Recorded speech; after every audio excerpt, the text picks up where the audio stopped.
Bien, bien, continuar.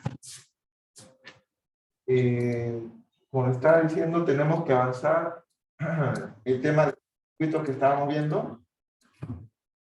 En la clase anterior estuvimos viendo resistores en serie y en paralelo. En los circuitos se podían tener resistores que se combinan en serie. ¿Cuándo están en serie? En la segunda parte de la clase anterior. Resistores en serie cuando están unidos de manera directa sin ramificar. Y lo que ocurre claramente es que la corriente que pasa por un resistor con el otro que está en serie son iguales. Esos resistores en serie se pueden reemplazar por una resistencia equivalente que vale la suma de los resistores. O sea, para el circuito le da lo mismo tener estos dos resistores con R1 y R2 que un solo resistor de resistencia que es la suma. Por lo tanto, la resistencia equivalente al poner resistores en serie, porque es la suma. Mientras que en paralelo, ¿cuándo están los resistores en paralelo? Cuando tienen el mismo par de nodos, par de extremos. R1 y R2 están en paralelo porque tienen los extremos A y B, y R2 los extremos A y B.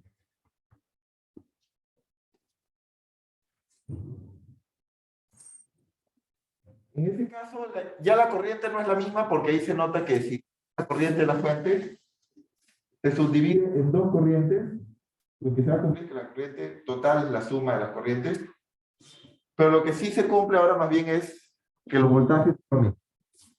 Los voltajes del resistor 1 y el resistor 2 son los mismos porque son entre A y B. Y la resistencia equivalente la puedes calcular como la inversa de la suma de las inversas. O sea, primero las inviertes, las sumas y le sacas la inversa. Nos habíamos quedado viendo un ejemplo de resistores en serie paralelo.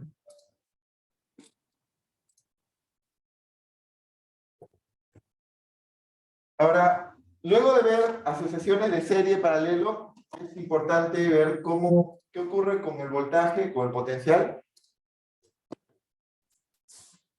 cuando pasa la corriente.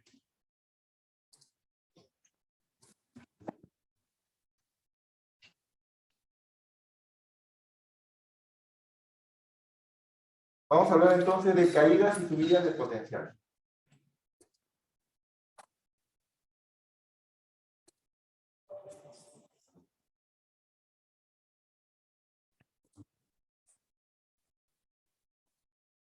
Ya habíamos hablado de las fuentes de voltaje que te proveen un voltaje. La fuente de voltaje se representa con la letra griega epsilon, que está ahí. Esa letra griega epsilon también es un tipo de voltaje. En vez de estar poniéndole V de voltaje, cuando ves el voltaje hecho por una pila, por ejemplo, agarra tú una pila y te dice 1,5 voltios. Ya, ese es el epsilon. La se llama FEM, por ejemplo. La fuente de voltaje tiene un voltaje llamada FEM.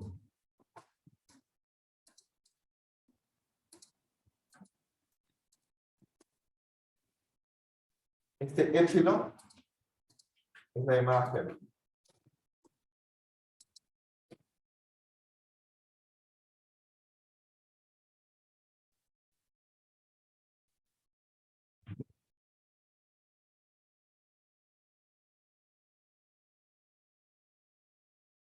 voltaje de la fuente. Entonces, cuando tú veas una letra griega epsilon, o a veces le ponen también E nada más, ese es el voltaje que la batería entrega. ¿Y cómo saber si hay caída o subida de potencial? Vamos a ver más adelante que cuando recorramos un circuito, si lo recorremos de tal manera que pasamos de la placa negativa de la fuente a la positiva, va a haber una subida. Ahora, si lo recorres de manera inversa, va a haber una caída. Subida de potencial significa un aumento justamente en el valor de la FEM, más epsilon. Ahora, ¿cómo sé si voy a recorrer de menos a más o de más a menos? Esto depende de cada ejercicio. Vamos a ver ejercicios de cómo recorrer un circuito. ¿No? Por ejemplo, ahí dice travel, es el camino que estamos siguiendo.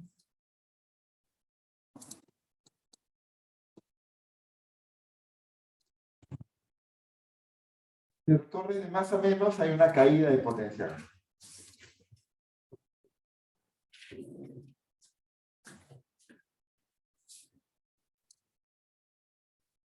Por ejemplo, si yo recorro el circuito empezando por este punto, estoy poniendo una línea punteada de camino, de recorrido.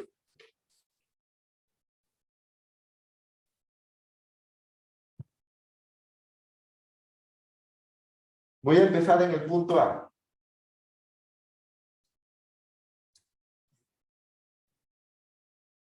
Si empiezo en el punto A y comienzo a recorrer el circuito de manera horaria, primero paso de menos a más por la fuente. ¿De menos a más es caída o subida? Cuando recorres una fuente de menos a más. La subida. Sí, es como, piensa como si fuese en altura. Piensa en el potencial eléctrico como si fuese una altura. Si vas a ir de menos a más, bien, piensa en subir la escalera. ¿Ya? Y aquí está la subida. Esa subida. Esa es la subida. Positivo más épsilon. Luego sigues caminando en el circuito y te topas con un resistor. La resistencia interna de esta batería. Toda batería en la vida real tiene una resistencia interna inevitable. Solamente las baterías ideales tienen resistencia cero. Muchos problemas vas a ver con fuentes sin resistencia interna. Eso ideal, son ideales. Evitar esa resistencia que está en serie con la fuente, en la vida real no se puede, no siempre, aunque sea pequeño. Entonces ya, me topo con ese resistor.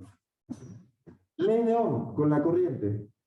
Va a haber una caída de potencial. Menos corriente por resistencia. Corriente por resistencia por la ley de Ohm. La ley de Ohm te da el voltaje, pero en este caso con menos porque es una caída.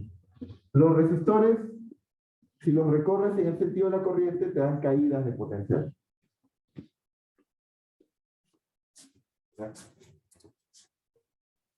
Sigo caminando en el circuito y me topo con este resistor R grande, que sería una resistencia externa.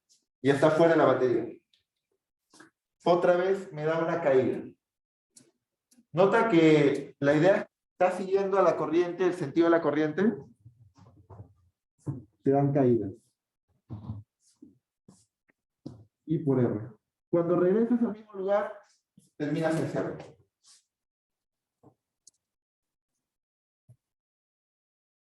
Podemos analizar circuitos de esa manera. Nos veamos un ejemplo.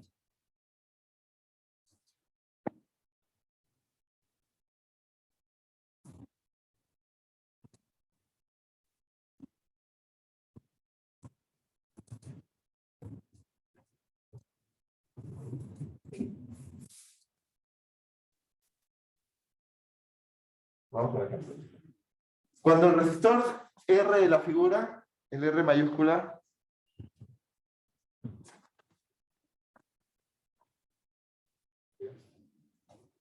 es de 35 ohmios, el voltímetro de alta resistencia da una lectura de 9,7 voltios. Ahora, en el otro caso, dice, son dos casos. Cuando R vale 35 ohmios, da ese voltímetro esa bolita que tiene una V ahí es un voltímetro, es un aparato para medir voltaje. El voltaje se mide entre dos puntos. Y la idea del voltímetro es que no afecte al circuito, ¿no? O sea que en realidad este circuito chiquito no debería ser afectado por el voltímetro. Yo podría retirar el voltímetro y hacer mi análisis sin el voltímetro, por si acaso. Esa es la idea de un voltímetro. Se me pide la FEM, o sea, epsilon, el voltaje que da la fuente. Se me pide el voltaje que da la fuente, que está ahí. Y también se me pide la resistencia interna de la batería. ¿Dónde está la resistencia interna de la batería? ¿Dónde se pone una resistencia interna? La batería tiene una fuente que entrega un voltaje, ¿no? Pero ¿dónde debería poner la resistencia interna R minúscula? Veamos el ejemplo anterior. ¿Dónde se pone la resistencia interna de la batería? En serie con la fuente de la batería. Todo lo que está en esta línea punteada es la batería. La pila, por ejemplo. Entrega un voltaje químicamente. Ahora, ¿cómo es que las pilas entregan voltaje? Se hacen químicamente. Y al costado, o sea, en serie, tienen una resistencia interna. Lo que pasa es que a veces no lo dibujan. Aquí sí tiene que haber resistencia interna porque está preguntando. Ahora, ¿dónde lo pongo? ¿A la izquierda o a la derecha? Va a dar lo mismo, ¿ya? Voy a dibujar una resistencia interna aquí. Todo esto es la batería.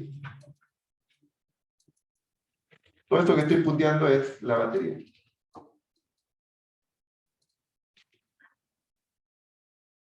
Se nos pide la FEM de esa batería, el epsilon y el R. Vamos a hacer este ejercicio. Con los datos que nos han dado.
Ya, vamos entonces a resolver este ejercicio.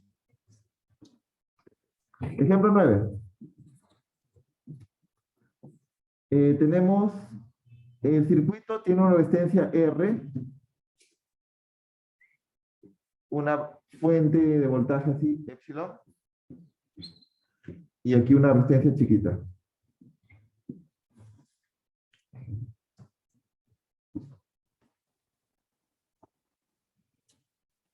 Ya. Se nos pide hallar, hay dos casos.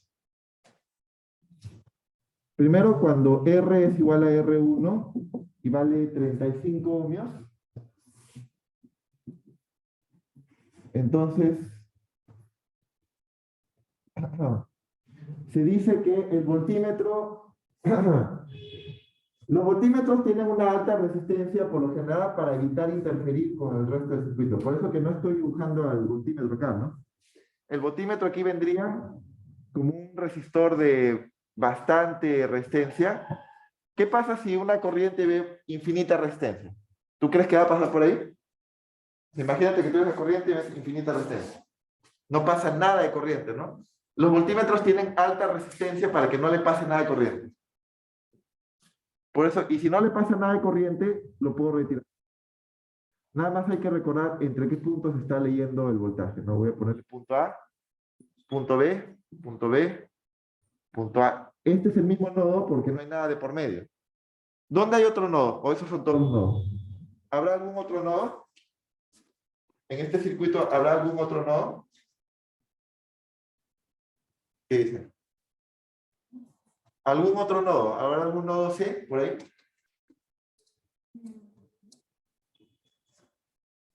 Recuerda, para cambiar de nodo, tienes que irte al otro extremo de un resistor o de una fuente. Sí, ahí acá menos. Ese chiquitito es un otro nodo C. Ese es el nodo C. Sí, hay 3 nodos. Hay 3 nodos en total. Ese chiquitito también es un nodo. Bien, ¿qué me han dicho de datos? En el primer caso, si yo pongo un resistor de 35 ohmios, lo que va a leer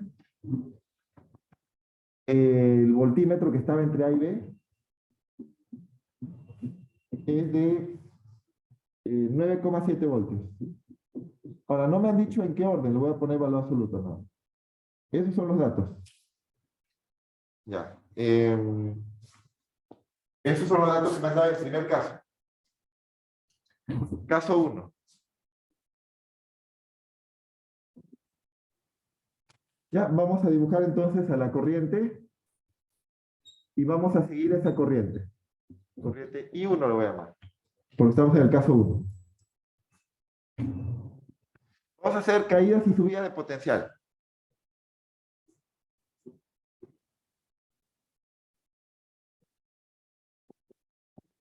A ver, si empiezo en el punto A y luego paso al punto B y luego paso al punto C y luego regreso al punto A. Eso es lo que voy a hacer. Empiezo en el punto A, recorro, paso al punto B, paso al punto C y luego regreso aquí. Eso significa que voy a regresar al punto A. ¿Ya? Entonces tendríamos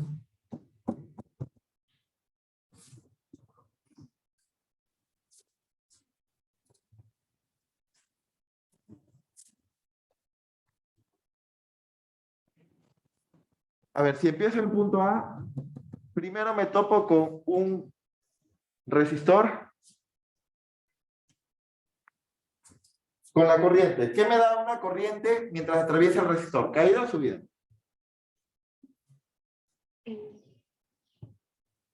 Yo estoy caminando con la corriente. Imagínate a la corriente como un río que va a pasar por una cascada. Si yo sigo a la corriente, va a caer. Sí, imagínate como una cascada. Pero si yo me voy en contra de la corriente, ¿qué pasaría si yo voy en contra de la corriente? Sentirías el peso de la corriente. Subo, pues. Si tú sigues en la dirección de la corriente, hay una caída. Y si vas en contra de la corriente, hay una subida. Imagínatelo así. Caída y subida. Ahorita yo estoy yendo, ¿en qué sentido? Mira, de A a B, ¿a favor o en contra de la corriente? Por favor. Caes.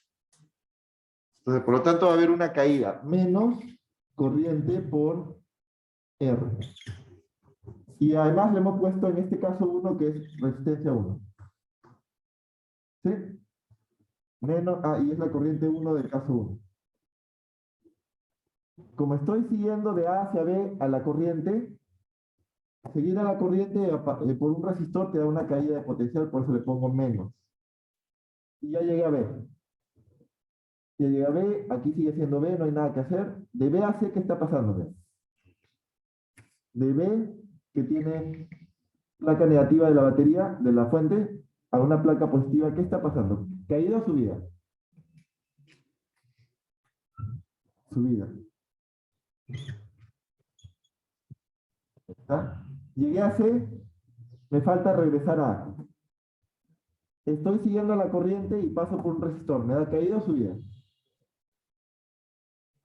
Si sigues a una corriente y pasas por un resistor, te dan caída. Ya está. Esa sería una ecuación. ¿Sí? De ahí puedes sacar la corriente I1, ¿no? Cuando sale la corriente I1, lo despejas. I1, si tú pasas a la derecha, paso positivo estos dos, y factorizas el R más R1, que sale epsilon, y puedes despejar de ahí la corriente. Creo que yo, puedes verificar que sale esto, ¿no? Esta es la corriente I1. ¿Sí? La corriente I1. Tenemos de dato, por si acaso, el R1 y el... Y la no, el I1 no lo tenemos. Solamente tenemos el R1.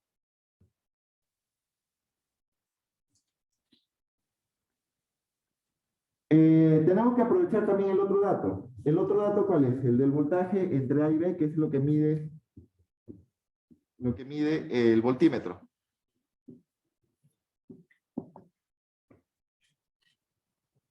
Hemos puesto lo que mide el voltímetro entre A y B, ¿no?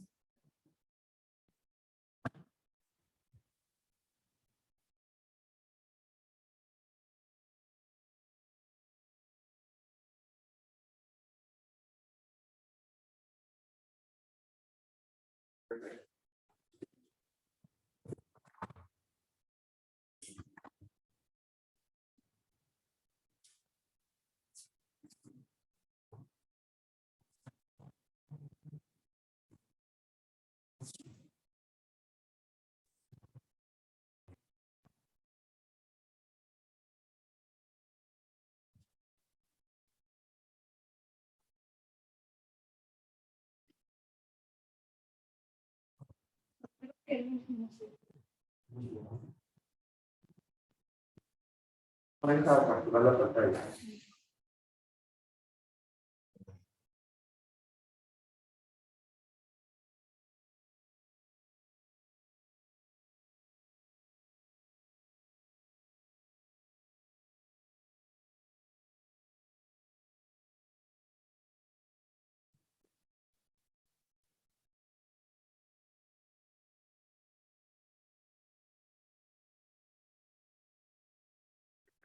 Bien, entonces seguimos. Este dato, ¿cómo lo aprovecho? Es el voltaje entre A y B. Entre A y B, ¿quién está? Viendo el dibujo, entre A y B, ¿quién está? R. ¿Por aquí arriba? Claro, viéndola de arriba más fácil. También podrías trabajar por abajo, pero es más complicado. Arriba es más fácil, ¿no? Sí, también puedes trabajar por abajo, pero obviamente es complicado. Entre A y B, por arriba, está solamente R. Entonces voy a seguir a la corriente entre A y B. Por arriba. Si lo haces por abajo, también debe salir lo mismo. Entonces, ¿qué tienes? Sigo a la corriente I1, me da una caída con este resistor R. Y justamente eso es el voltaje entre A y B. Ya no lo igualo a cero, simplemente es el voltaje entre A y B, ¿no? Lo igualas a cero solamente si regresas al mismo lugar. Ya, eso es algo importante. Se iguala a cero si regresas al inicio. Cosa que sí hice en este recorrido, ¿no? Pero aquí no he regresado al inicio, he empezado en A y he terminado en B, así que lo voy a llamar diferencia potencial o voltaje entre A y B, ¿no? Y eso, según el dato, si le tomo valor absoluto, que es lo que ha medido el voltímetro, esto es igual a 9,7 voltios. ¿Y qué tendríamos entonces? Que I1 por R1, porque estamos en el caso 1 con R1 en realidad,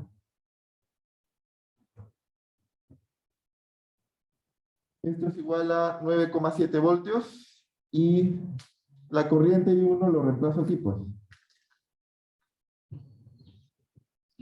La corriente I1 es epsilon entre R más ¿cuánto vale R1? Es 35 ohms.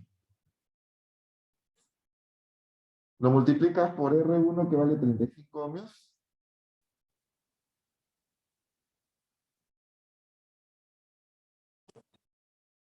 Y esto es igual a 9,7 voltios.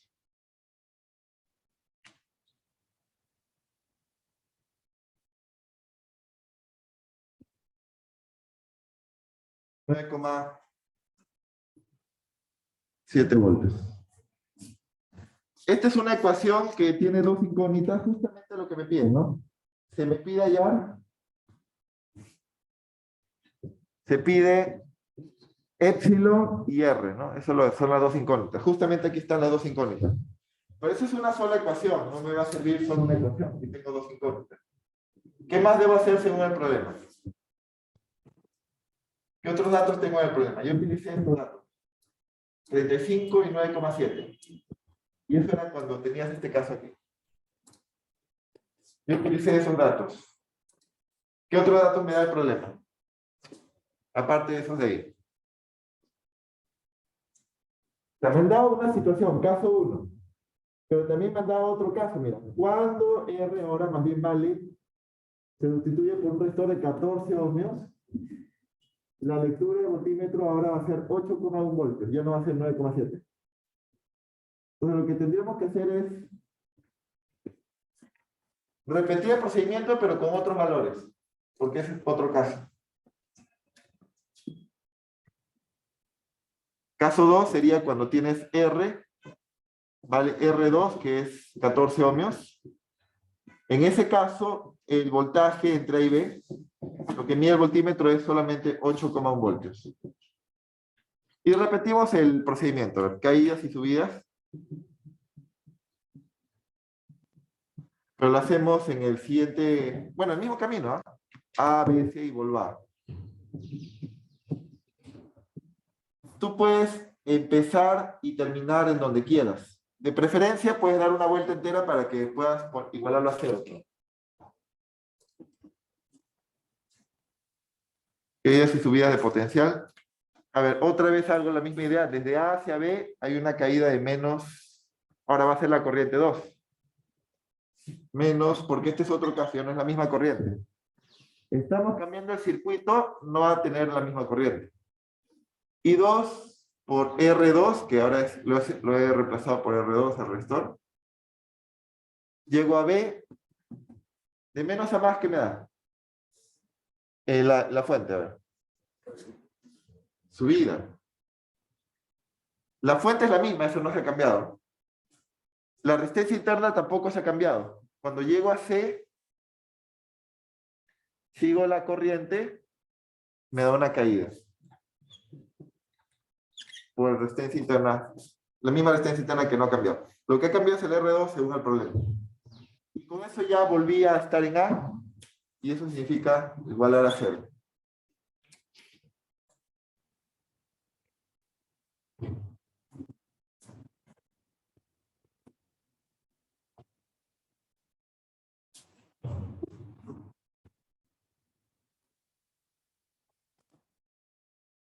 Entonces con esto despeja la corriente 2, mismo procedimiento antes. Epsilon entre R2 más R minúscula. Y eso lo vas a poner después cuando apliques el dato entre A y B. El voltímetro ha medido. Porque este dato es lo que ha medido el voltímetro entre A y B, ¿no? Ahora en el segundo caso, 8,1 voltios. La misma idea. De A hacia B por arriba, sigues la corriente I2, te da una caída. Y esto es la diferencia potencial entre A y B. Le tomas valor absoluto y eso es 8,1 voltios. Y 2, ¿qué vale esto acá? Estamos sacando I2 por R2 es igual a 8,1 voltios. Y de ahí reemplazamos el I2, ¿no? Que es epsilon entre R2. En este caso, no, R más R2. Poner R más R2. El mismo procedimiento. R más R2, que es, bueno, el R2 es, en este caso el R2 es 14 ohmios, o el R2 de nuevo 14 ohmios, esto es igual a 8,1 voltios. Dos ecuaciones, dos incógnitas, lo que hay que resolver son estas dos ecuaciones. Dos ecuaciones, dos incógnitas se pueden resolver. ¿Cómo lo resuelves? Depende de ti, lo puedes hacer a mano si quieres, o puedes recurrir a software, como quieras. La cosa es hallar esas dos ecuaciones, epsilon y epsilon es el voltaje de la fuente y R minúscula es la resistencia interna.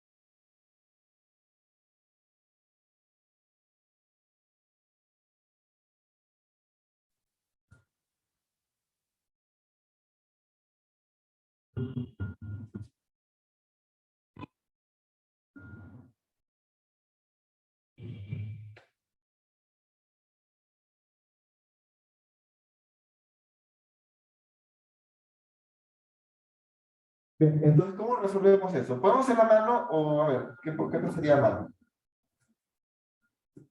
Por ejemplo, en la ecuación 1, podría despejar el epsilon, pasar epsilon se podría despejar, R más 35 lo multiplicas por 9,7, por 9,7 voy a evitar ahí las cifras, y lo divides entre 35. Y de la ecuación 2, tendríamos también para despejar, epsilon es igual a, todo esto lo paso a multiplicar, R más 14 por 8,1 y lo divido entre 14. ¿Qué podemos hacer con estos dos resultados?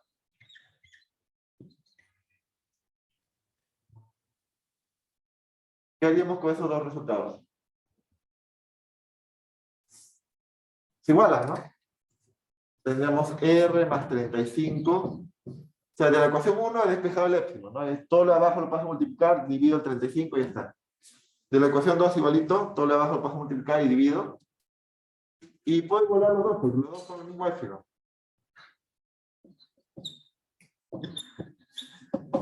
R más 14. Y de aquí debería poder uno despejarlo. Ya esto queda para que tú lo hagas, ¿verdad? Despeja.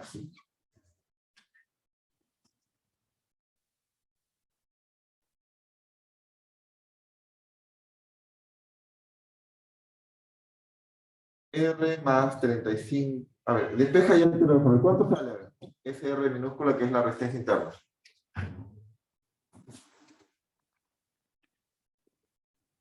Ahí tienen para resolver.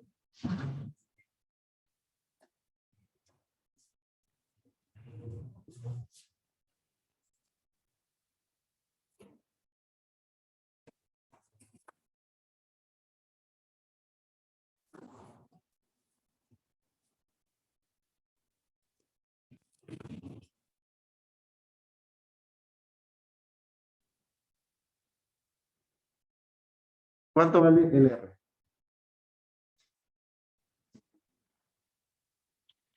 ¿Alguien en el Zoom también puede ayudar? ¿Cuánto vale ese R?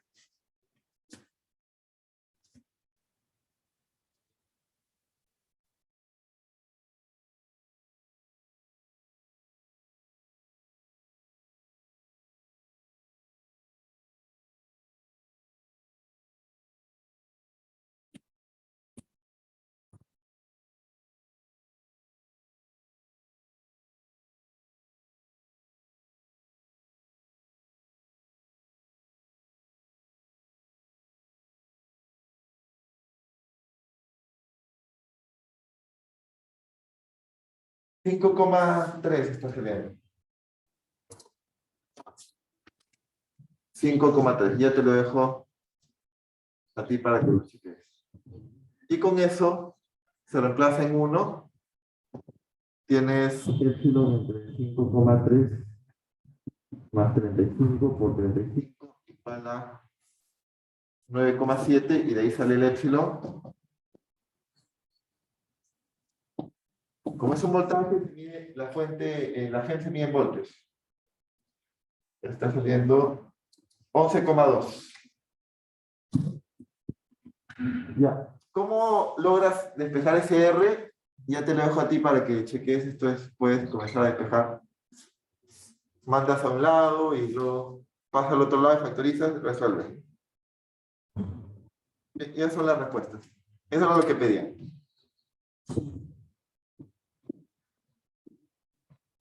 Bien. Entonces, este ejercicio nos ha servido para caídas y subidas de potencial.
¿Hacer una pregunta?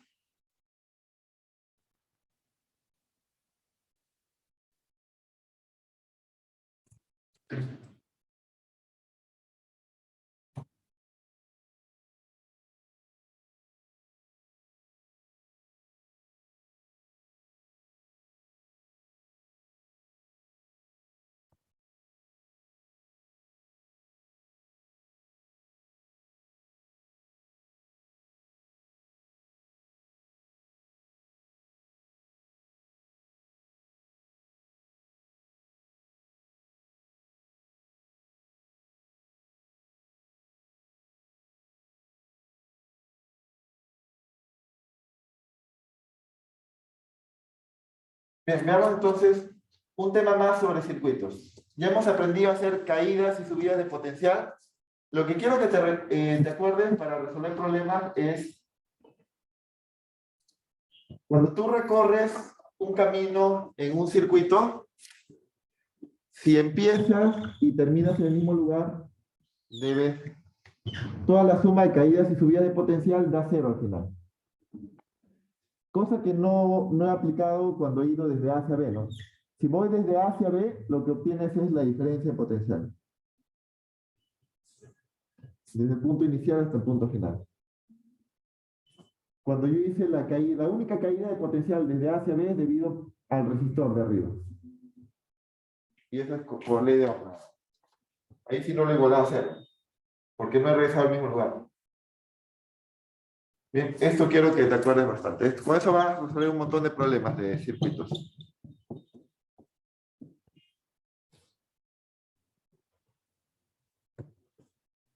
Eso en realidad tiene un nombre, se llama segunda regla de Kirchhoff.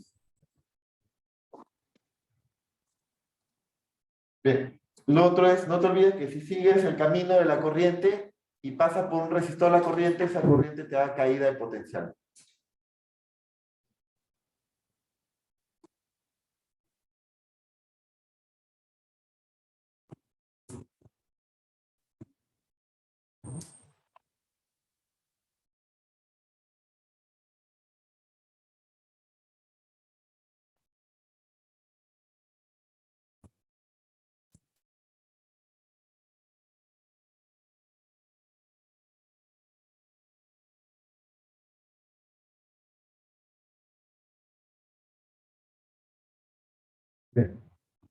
Pasemos a otro ejercicio ahora.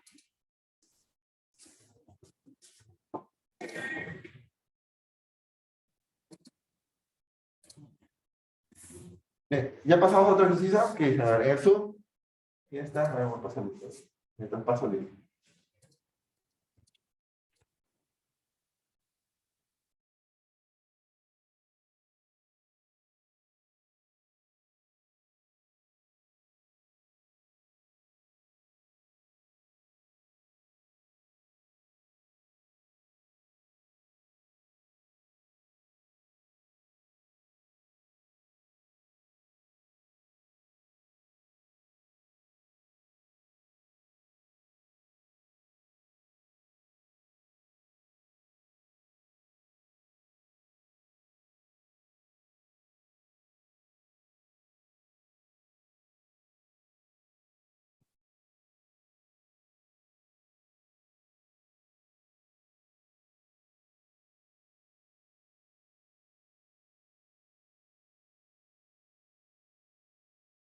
¿Ah?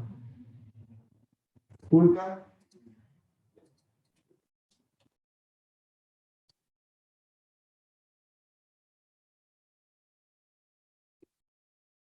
Bien, pasamos a otro ejercicio, al último tema de circuito que estamos viendo. Vamos a ver ahora potencia eléctrica. Potencia eléctrica ya lo habíamos tocado anteriormente. No, potencia eléctrica no, potencia en general lo habíamos tocado. ¿Qué cosa es potencia? La palabra potencia, ¿qué significa potencia? Potencia lo hemos visto cuando estudiamos mecánica, cuando estudiamos trabajo y energía.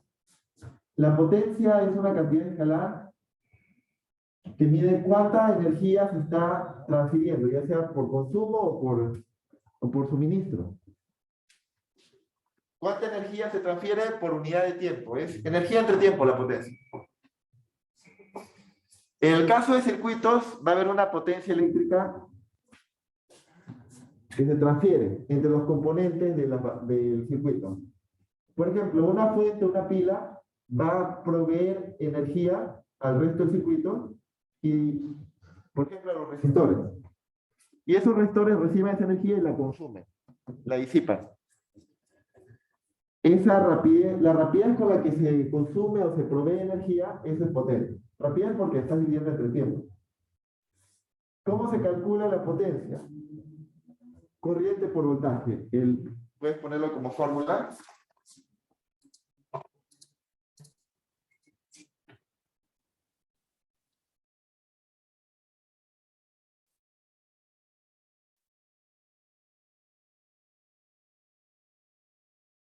Potencia es corriente por voltaje. Puedes verlo así como una fórmula. P es igual a... Algunos ponen la mnemotecnia VIP. Voltaje por corriente es la potencia.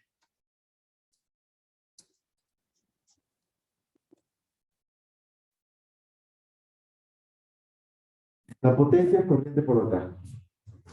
Tiene unidades de watt, joule entre segundo. La potencia se mide en watt, que es la unidad de energía dividida entre la unidad de tiempo. O sea, es energía entre tiempo. Y eso se llama watt. Joule entre segundo.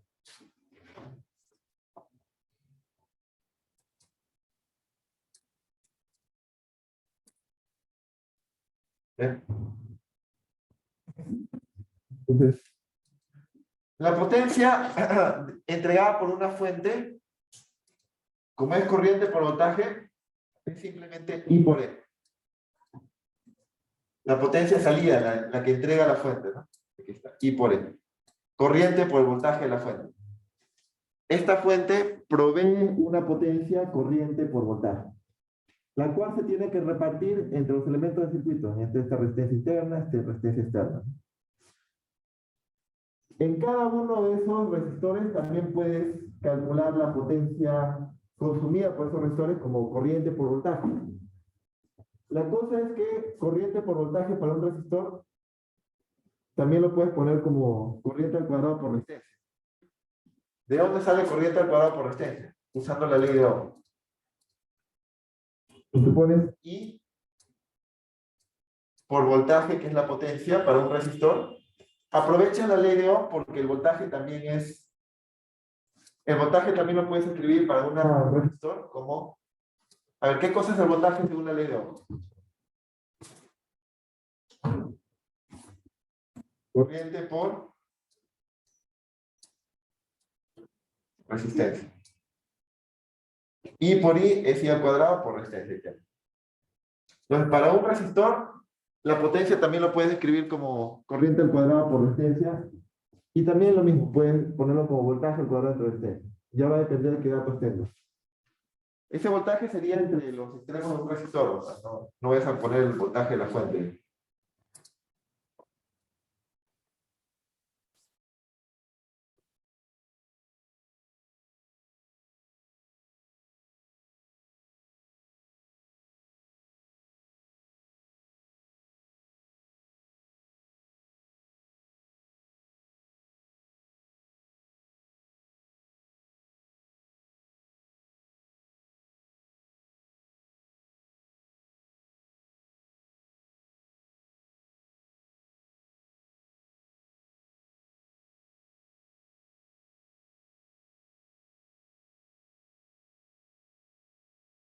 Bien.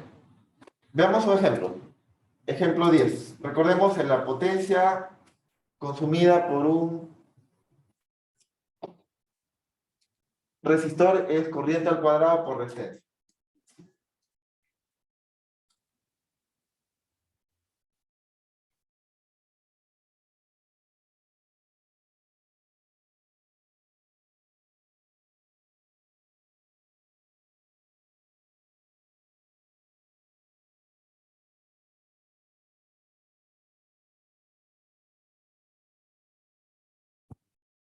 A ver.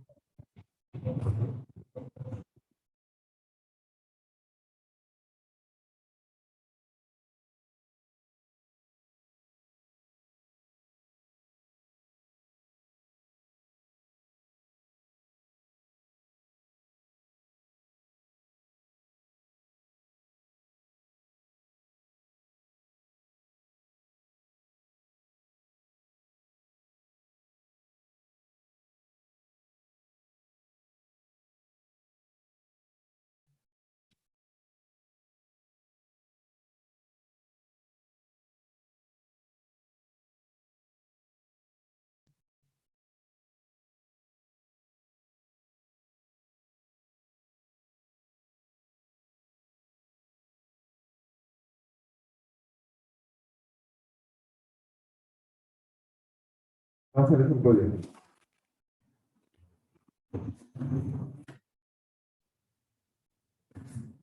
Me dan dos casos donde se ponen focos.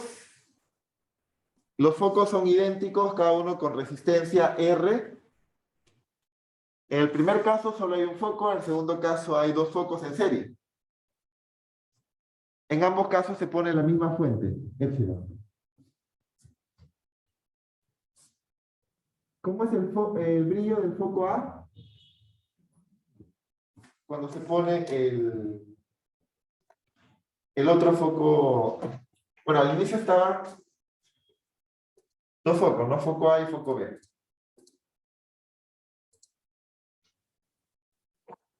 Al inicio estaban los dos focos, foco A y foco B.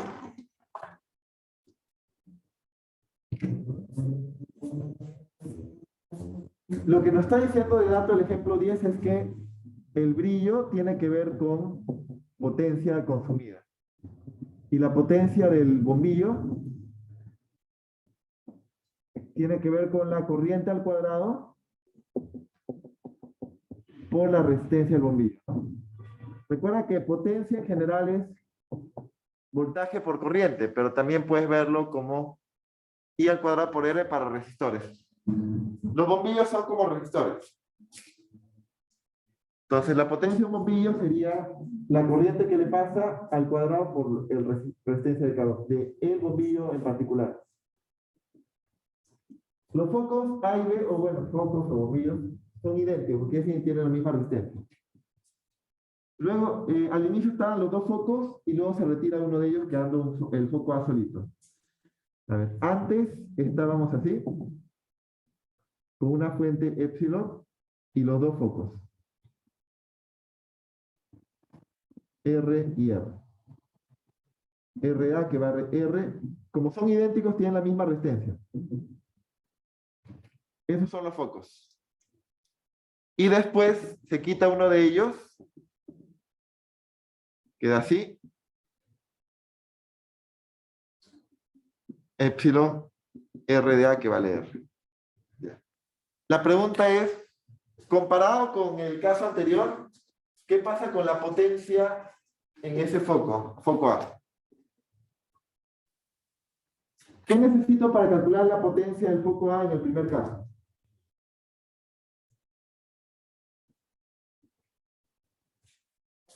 A ver, el primer caso, ¿qué necesito para sacar la potencia del foco A? Viendo esto, a ver. En el caso A, ¿qué necesito? La corriente, pues la corriente al cuadrado. Necesito la corriente al cuadrado.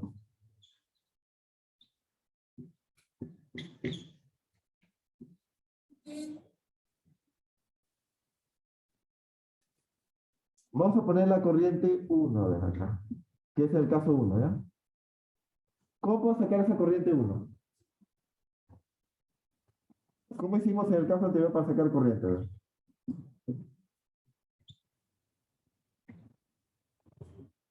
Podríamos hacer un camino cerrado de A, pasando por B, pasando por C, y luego, si me regreso al mismo punto, cuando sumo todas las caídas y subidas, ¿qué va a pasar? 0. Vamos a hacer caídas y subidas entonces. A ver, si empiezo en A y me voy a B, ¿qué me da? No, si sigo la corriente me da caída. Menos I1 por R. De A hacia B, ¿no? Está. Si sigues la corriente te da caída, recuerda, imagina que estás siguiendo a la cascada y te cae. Si paso de B a C con esta corriente, también caída. Y tiene el mismo restor, ¿no? Resistencia. Llegué a C. Aquí no hay nada, aquí está C. Luego paso de menos a más. ¿Qué pasa cuando atravieso una fuente? Si voy de menos altura a más altura, Subida. ya está. Y de ahí sale la corriente I1. Aquí sale menos 2 I1R. Y lo paso al otro lado como positivo.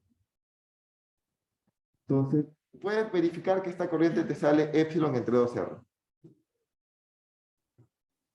Ya tienes la corriente que pasa. Una corriente que pasa por todo el circuito. En particular pasa por el foco A.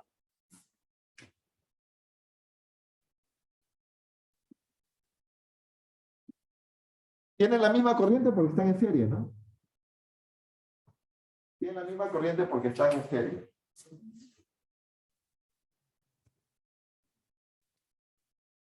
Y por lo tanto, la potencia del foco A es igual a la corriente 1 al cuadrado por la resistencia.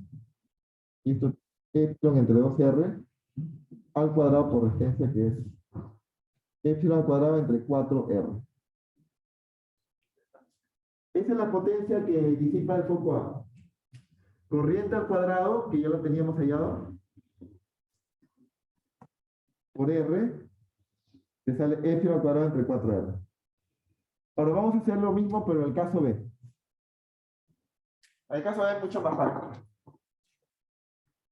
Ni siquiera es necesario hacer caídas y subidas, ¿no? ¿Cuál es el voltaje? ¿Cuál es el voltaje que hay entre... Pueden siquiera hacer con caídas y subidas, ¿no? A ver, vamos a hacerlo así de nuevo. Aquí está la corriente 2. El camino es bien simple. Voy de A a B y me regreso a A. Mucho más simple que antes. De A a B, a ver, de A a B, ¿qué hay? De A a B, caída. Con otra corriente, no es la misma corriente porque hemos cambiado el circuito, pero el mismo resistor. Llego a B, paso de menos a más, subida. Regresé al mismo punto A, igual a 0. La corriente 2 sale epsilon entre R. Mira, el doble de la corriente que antes. Antes tenías la mitad. Por lo tanto, la potencia del foco A, en este caso, voy a poner después, ¿ya? y este es antes. Antes y después. Sería corriente al cuadrado 2 o la resistencia, ¿no? Y eso sería epsilon entre R al cuadrado por resistencia, que es epsilon al cuadrado entre R.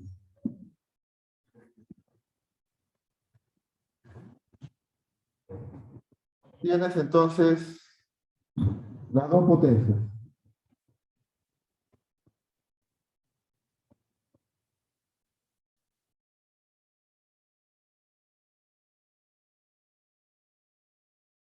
¿Qué es lo que se me pide? ¿Cómo se compara, no? El foco A brilla más, igual o menos, justifique. Ahora en el después, ¿cómo se compara?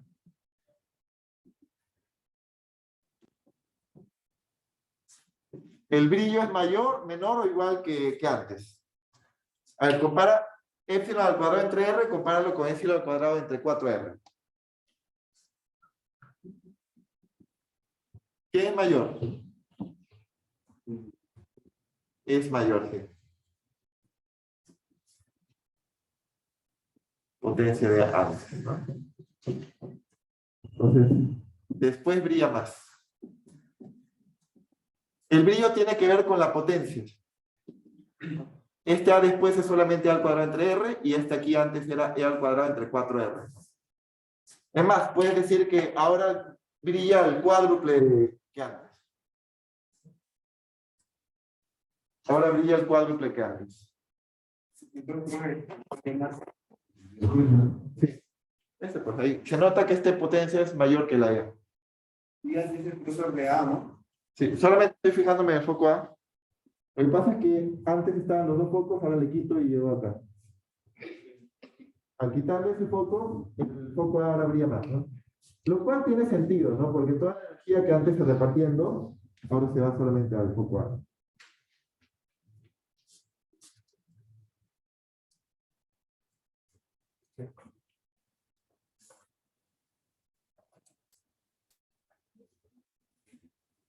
Bien, ¿hace una duda, pregunta?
Bien, sigamos entonces.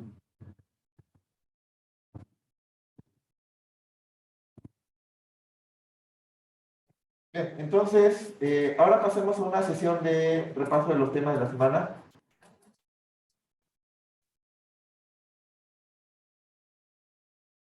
Nos toca la sesión 47.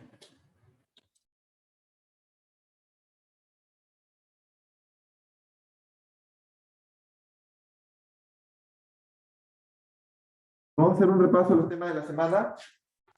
En la semana 12 que estamos, ¿no? Pero recuerda que la PC viene hasta la semana, hasta ley de código. Vamos a repasar ley de código. Si no terminamos, bueno, esto también le va a servir para su PC, ¿no? Porque viene hasta ley de código.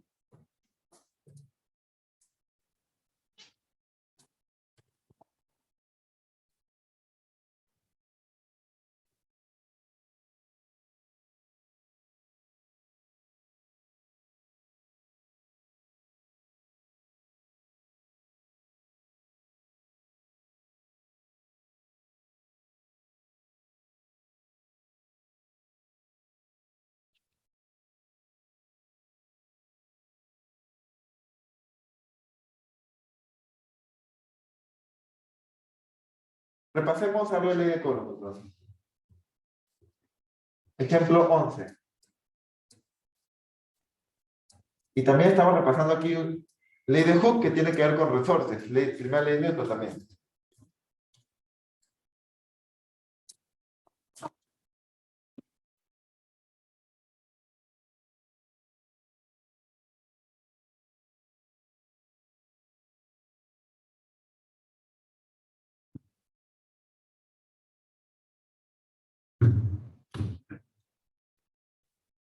Bien, vamos al ejemplo 11. Dice, tenemos un resorte que al inicio estaba con cierta longitud natural sin estirar, L sub 0. Ahí está. Un resorte entonces que si no está estirado ni comprimido mide 1 metro. Su constante de resorte 25 newtons sobre metro, eso no va a cambiar. Se le ponen las esferas, ahora se le ponen cargas en las esferas. ¿Qué pasa cuando las esferas se cargan? De signos opuestos, mira. Cargas de signos opuestos, ¿qué se hacen? ¿Se atraen o se repelen? Cargas de signos opuestos, ¿se atraen o se repelen? Se atraen. Y al querer atraerse, ¿qué le pasa al resorte? Mira. Se comprime. No, porque están las dos bolas ahí y se atraen. Se comprime el resorte. Por eso es que ahora, comprimido el resorte, mide menos que 1 metro. Después de esa atracción, el resorte se comprime, ahora mide menos del original. ¿Nos recuerda la ley de Hooke? La ley de Hooke es total la fuerza entre de un resorte es K por elongación.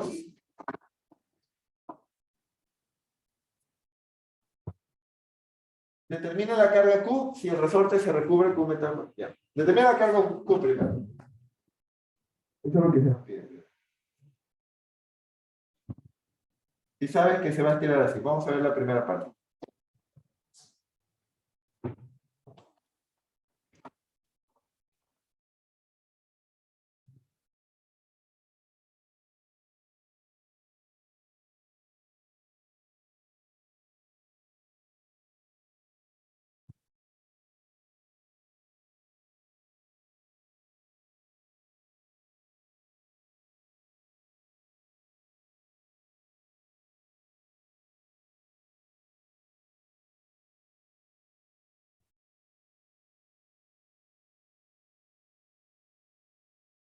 A ver, ejemplo 11.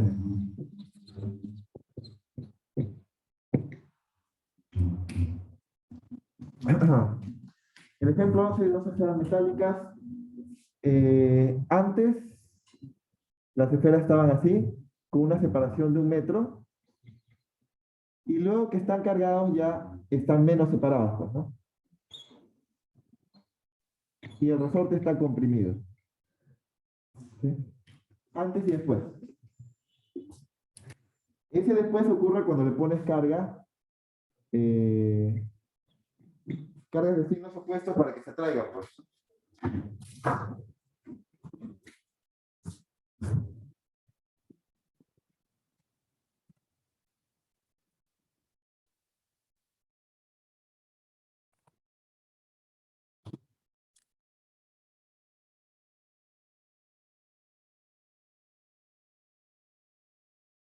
Hay que recordar dos cosas. Ley de Coulomb. ¿Qué decía la ley de Coulomb?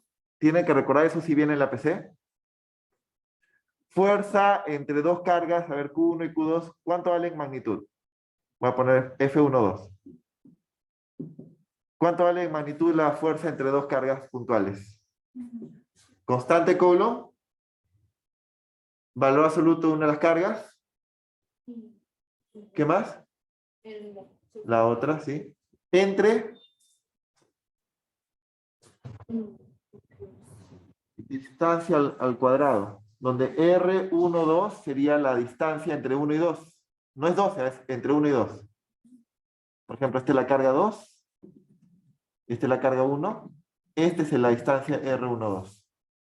Y al cuadrado, esa es la ley de Coulomb. Y la dirección la pones dependiendo si es atracción o repulsión. Bien, entonces lo que vamos a hacer es recordar la ley de Coulomb y la ley de Hooke. Valor absoluto de la fuerza de un resorte es constante del resorte. Esas son distintas constantes, no vayas a confundir la constante. Esta es constante de Coulomb.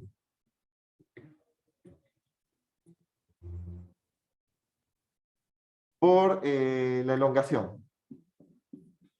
Elongación es cuánto se ha estirado o cuánto se ha, en este caso, comprimido. Comprimido. ¿Cuánto se ha comprimido el resorte aquí? Si esto mide L final, que es 0,635 metros, creo, y el L natural es 1 metro. ¿Cuánto se ha comprimido? No es ninguno de esos valores. ¿Qué tienes que hacer? Este L final menos el L sub 0. Esa es la compresión. La resta sería 365, ¿no? Esta es la compresión. Ya está, por lo tanto, con eso vas a poder sacar la fuerza del resorte. Y en valor absoluto. La dirección lo vas a poner dependiendo de si está estirado o comprimido. Bueno, si está comprimido, ¿qué hace? Si está estirado, jala. Si el resorte está comprimido, ¿qué hace? Empuja. El resorte ahorita está comprimido, quiere decir que el resorte va a empujar. Y aquí está en equilibrio. Vamos a analizar a una sola de las cargas. DCL de Q1, a ver.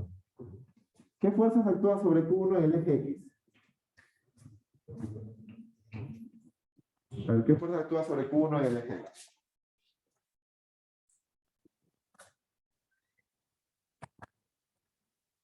A ver, el resorte está comprimido. ¿Hacia dónde va a empujar el resorte? ¿Izquierda o derecha? Así es. A esta carga de la izquierda la va a empujar más a la izquierda, alejándola. Esa sería la fuerza del resorte. Mientras que esta carga positiva, ¿a dónde va a querer ir? Por culpa de la carga negativa, que es de signo opuesto. Se va a traer a la derecha. ¿Sí? Fuerza eléctrica a la derecha y fuerza del resorte a la izquierda, y tienen que estar en equilibrio. Entonces, fuerza eléctrica es igual a la fuerza por equilibrio. ¿Cuánto vale la fuerza eléctrica? Ahí está, la constante de Coulomb. Valor absoluto de la primera carga, Q. Valor absoluto de la otra carga. No le ponga signo a la magnitud. Q por Q. ¿Cuál es la distancia ahorita entre ellos? Al final, no lo vas a poner la distancia inicial, porque ahorita estamos analizando en la posición final. ¿Cuánto es? L final al cuadrado, pues. Esa es la distancia que vamos a poner al cuadrado. Estamos analizando en la posición final. Ley de Coulomb. Y la fuerza del resorte es constante del resorte por ese delta X en valor absoluto. Ya está. ¿Qué me piden allá? Se pide Q. ¿Qué tendríamos acá? KE, Q al cuadrado entre L final al cuadrado es igual a KS por valor absoluto de delta X al cuadrado. Delta X nada. Estoy poniendo Q al cuadrado porque es Q por Q, pues, ¿no? De ahí que va a salir. Despeja, tienes KS delta X, longitud final que lo tenemos aquí, que es la sirve como distancia, al cuadrado lo paso a multiplicar, y esta constante de Coulomb lo paso a dividir. Y este es el Q al cuadrado. ¿Qué falta hacer? Ya tengo el Q al cuadrado. Si no quiero que esté al cuadrado, le saco raíz cuadrada. Ya está. Esa sería la respuesta. Lo único que falta es reemplazar datos, ¿no? Ya tengo el L final, el KS. Ah, dato, a ver. KS es igual a 25 newtons sobre metro. ¿Qué otro dato necesito? Ah, la constante Coulomb no te lo tienen que dar, es 8,99 por 10 a la 9. Eso está en las diapositivas, tienen que recordarlo. Newton metro cuadrado sobre Coulomb cuadrado. Y repasemos los datos. ¿Cuánto sale la carga?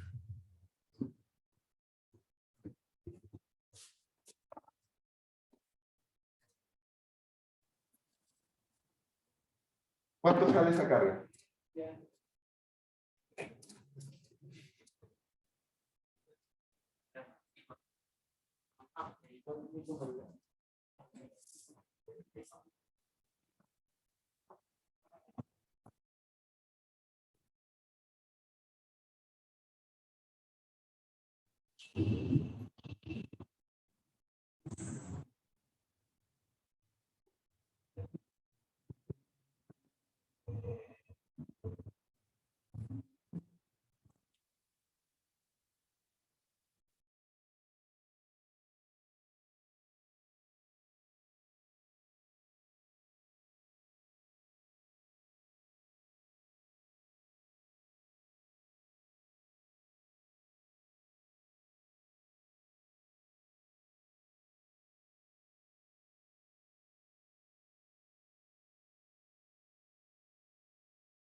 ¿Cuánto sale al repasar los datos? ¿Esa carga?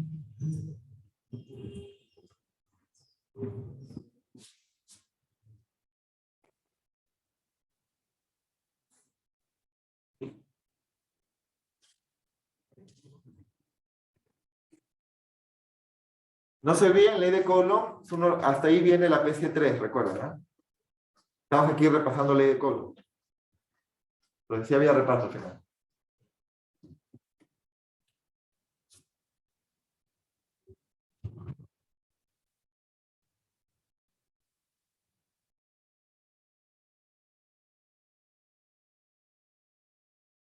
Repasamos los datos, pues, ¿cuánto está saliendo?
¿Cuánto es el examen? 03836, ¿verdad? No. Vamos a poner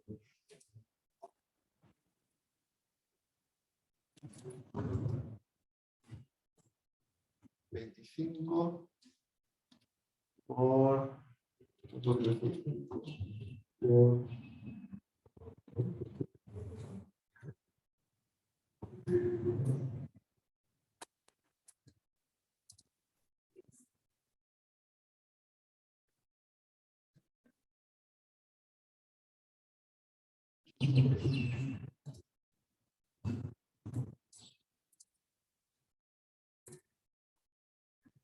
5 por punto 365 por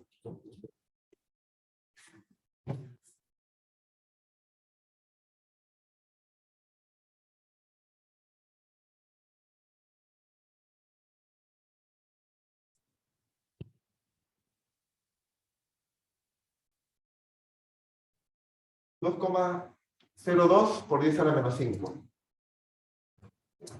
2,02 por 10 a la menos 5. Hay que desplazar con cuidado.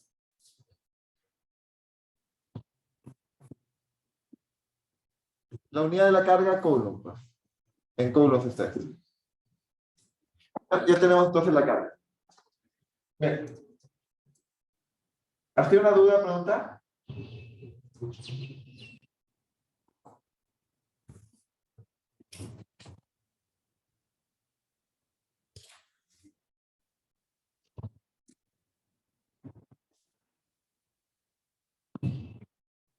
¿Una duda, pregunta hasta ahí? La parte B de la pregunta es... Ahora, ¿qué pasa si el material se recubre con metal para hacer un conductor? ¿Cuál es la nueva longitud del resorte? Eso es algo teórico. No hay que hacer mucho cálculo. La parte B. Si el resorte se vuelve conductor. ¿Qué hace un conductor que no podría ser un aislante? O sea, deja fluir carga. ¿Sí? Un conductor deja fluir carga. Entonces, si tienes la carga aquí más Q, y el resorte ahora es conductor, y aquí hay otra carga menos Q, ¿qué va a pasar en medio de ese resorte? Aquí. Si el resorte ahora se vuelve conductor, cosa que no era antes, ¿no? Antes era aislante, decía.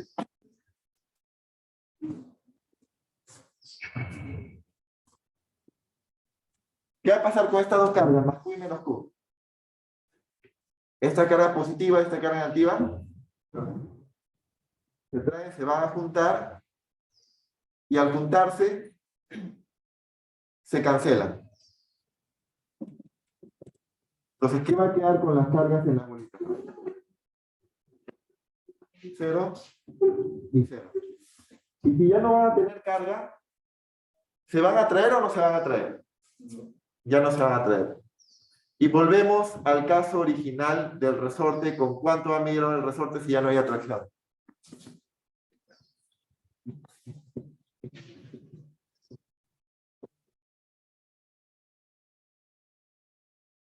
El resorte vuelve a medir.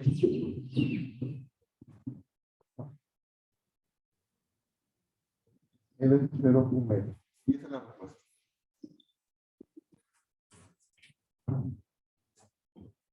Ha sido crucial de que tenga la misma carga positiva y negativa, ¿no? Porque la carga se tiene que conservar. Al inicio la suma de cargas, ¿cuánto es? Más Q y menos Q suma 0. Y al final también deben seguir sumando 0. Entonces al final vuelve a la misma longitud cuando se recubre con metal conductor. En todo este problema anterior, el resorte era aislante, no dejaba que fluyan las cargas, las dejaba separadas las cargas. En la parte B sí se vuelve conductor el resorte.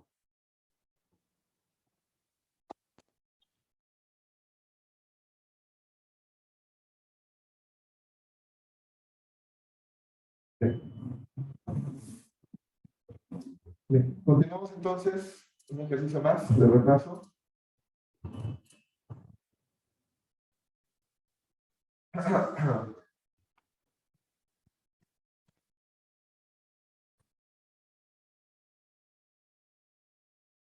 Y recuerden bien esta ley de Coulomb. Y ya acabamos de repasar la ley de Coulomb. Está bien.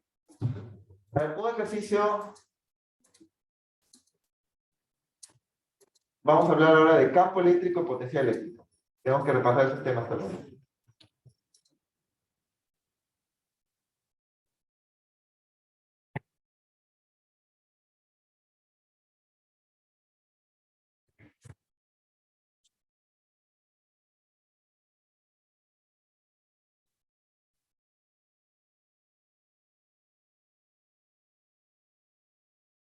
Tenemos un triángulo. Y en los vértices de ese triángulo se ponen tres cargas. Una de carga 2Q, otra de carga menos Q y la otra de carga menos Q. Triángulo, ejemplo 12.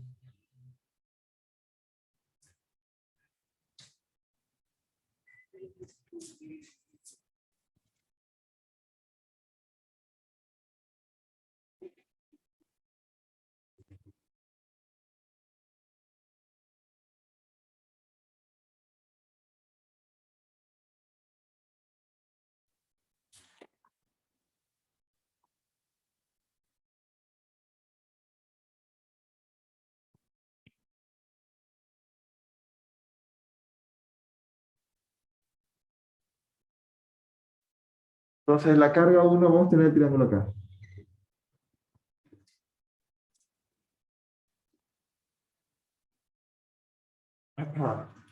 Ejemplo 12. En el punto A tienes la carga QA, que vale 2Q. En el punto B tienes la carga QB, que vale menos Q. Y en el punto C tienes la carga QC, que vale menos Q también.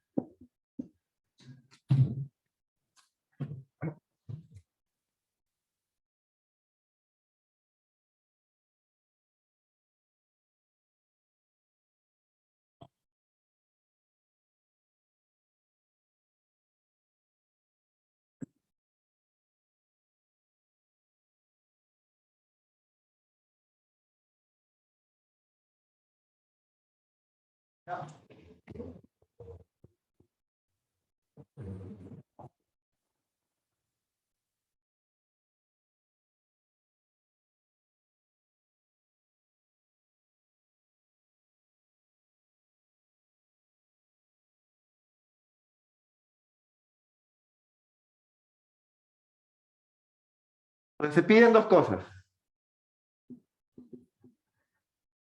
Potencial en el punto O y campo eléctrico en el punto O. Hay que recordar potencial y campo eléctrico.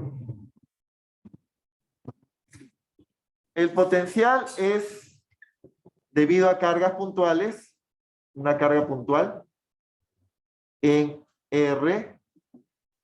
Constante de Coulomb, la carga que está generando es con signo. Si es negativa, genera un potencial negativo.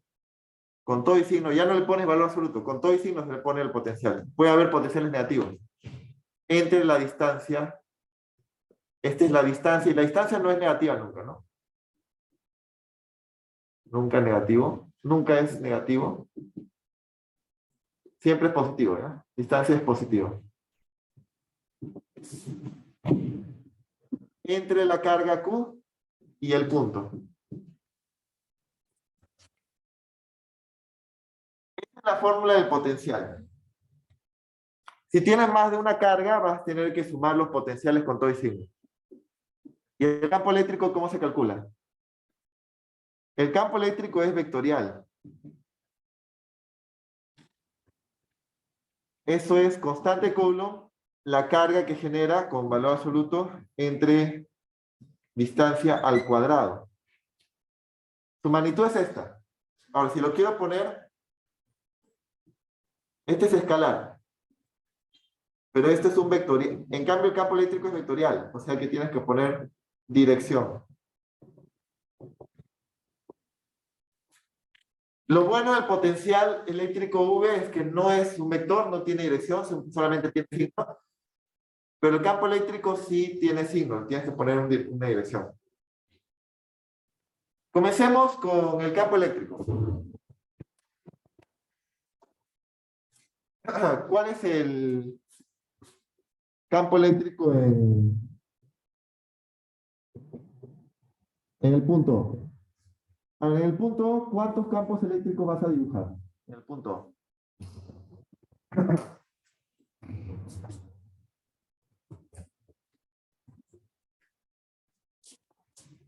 Hay que recordar cómo son, a ver. El campo eléctrico de una carga positiva sale expulsado de la carga positiva.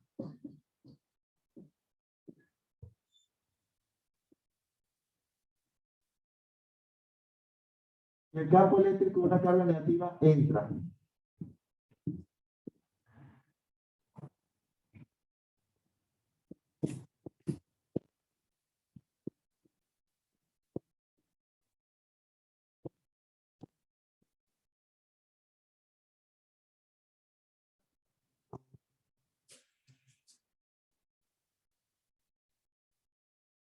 Bien.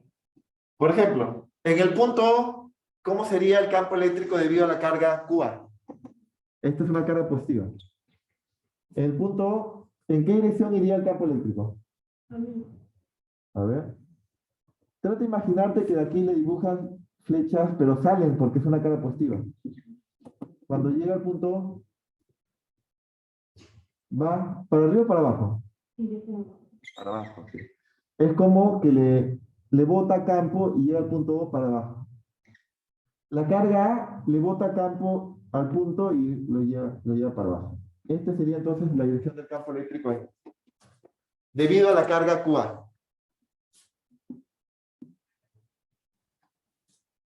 Todos tienen la misma distancia, R, porque está en el varicel. Ese es el campo debido a la carga QA. ¿Cuánto vale? Voy a hacerlo más grande porque es 2 QA. ¿Cuánto vale en magnitud este campo?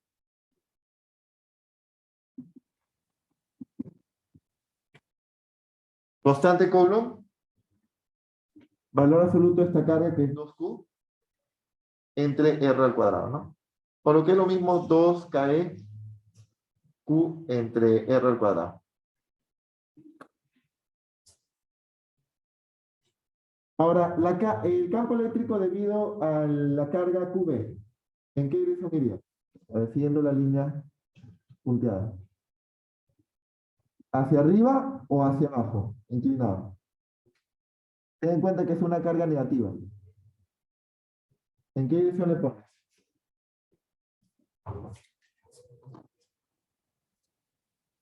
¿En qué dirección le pondrías?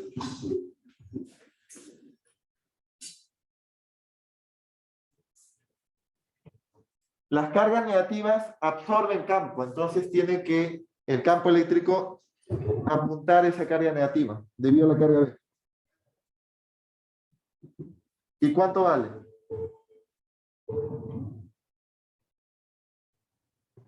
Este campo eléctrico B según la fórmula.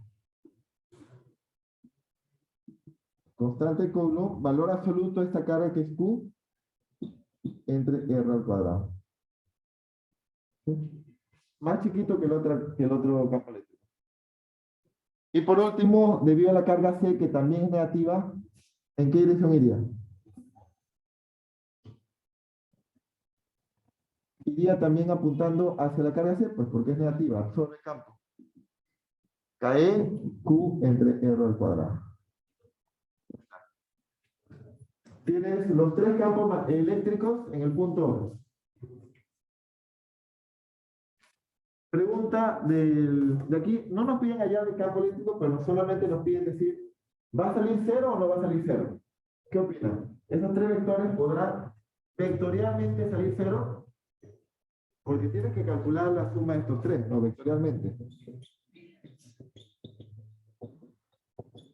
La suma de vectores no es lo mismo que estar sumando numeritos, ¿no? ¿Cómo se hace para sumar vectores? Hay que tener en cuenta la dirección. ¿Será posible que sumar estos tres vectores se cancelen? ¿Qué dicen? ¿Se podrán cancelar esos tres vectores? ¿O es imposible que se cancelen? A ver, los tres van para abajo.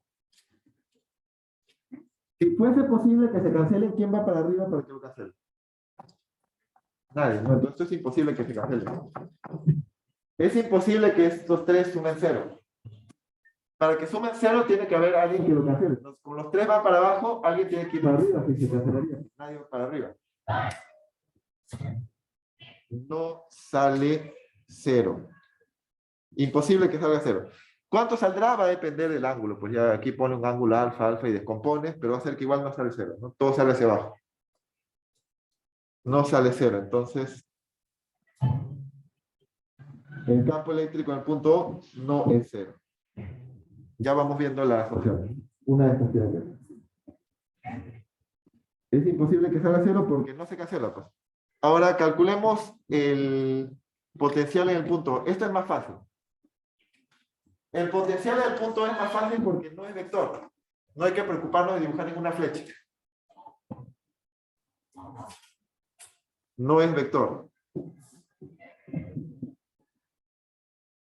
Entonces, ¿cuál es el potencial en el punto O? Es mucho más fácil, es el potencial en el punto debido a en el punto O, el potencial debido a B en el punto O y el potencial debido a C en el punto O. Ya está. ¿Cómo se calculan los potenciales? La carga constante con, aquí está la fórmula, con signo. La primera carga es 2Q positiva entre R, ¿no? Todos tienen distancia R. El otro potencial, ¿cuánto sale? ¿Con qué signo sale el otro potencial? Debido a la carga B en el punto O. ¿Con qué signo sale?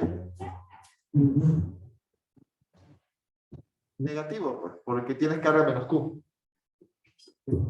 Aquí sí se le pone signo al potencial. Carga constante por carga menos Q entre R. Y este potencial, debido a C en el punto O,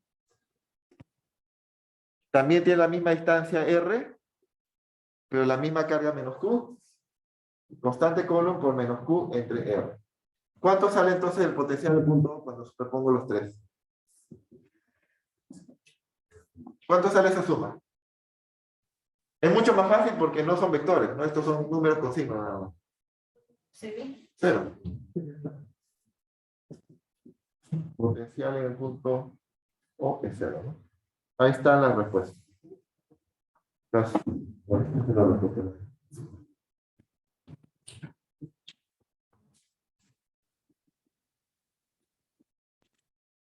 Si ven, es cierto, el potencial del punto O sale cero, el campo eléctrico no sale cero. Bien.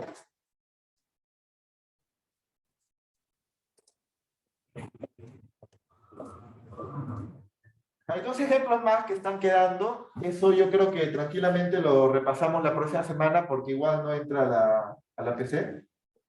Están quedando dos ejemplos de circuitos. Eso sí, ¿no? Esto es un circuito, el ejemplo 13 es un circuito y el ejemplo 14 es de resistencia. Entonces, ahí nos quedaríamos. Yo pensaba que no íbamos a repasar, pero sí hemos repasado ley de Coulomb, ¿no? Bien, recuerden bien esta ley de Coulomb. También viene desde el inicio del curso. Denle una repasada desde la semana 1 a los temas que ustedes saben que necesitan repasar cada uno de ustedes. Siempre en las PCs van a venir temas anteriores. En las PCs con un poco más de porcentaje en los temas nuevos. Pero igual siempre va a venir temas anteriores. Bien.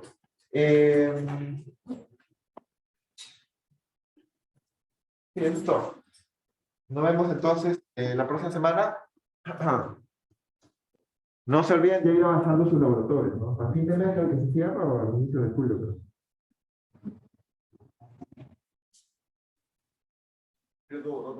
¿Cómo? Sí. Nos vemos entonces el lunes. Hasta luego. Pasado mañana su PC.